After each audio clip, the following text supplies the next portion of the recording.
DNA का change होना, DNA का बढ़ना एवोल्यूशन के लिए बहुत जरूरी है, और एक जीन की जब एक्स्ट्रा कॉपी क्रिएट होती है तो उसमें एवोल्यूशन का ज्यादा चांस होता है।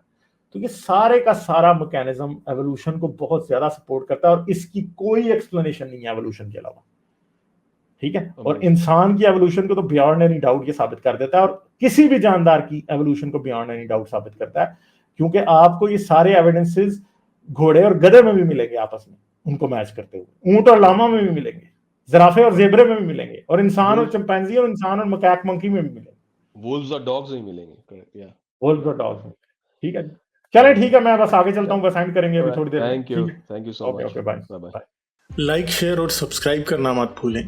इसके साथ साथ आप मेरे चैनल को पेट्रियन पर सपोर्ट कर सकते हैं। पेट्रियन का लिंक वीडियो की डिस्क्रिप्शन में है।